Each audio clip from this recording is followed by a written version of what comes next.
Around 2011, I wrote an essay for my Bachelor of Music degree, and it was on the dream of Gerontius. Some of you at least might have heard of that. It's a rather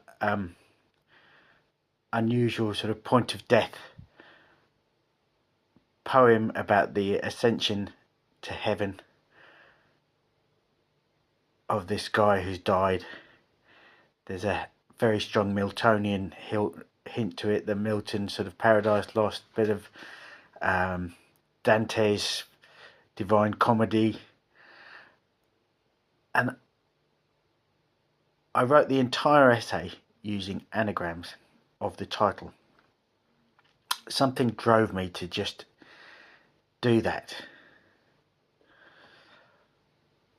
After writing the essay, briefly I went to the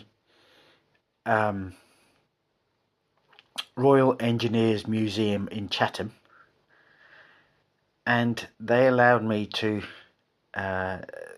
view for academic purposes the copy of the poem, The Dream of Gerontius, which had been in the hands of Major General Charles George Gordon at the point when he was attacked by this guy who was they called him the Mahdi, who was the Prince of Sudan, basically, who was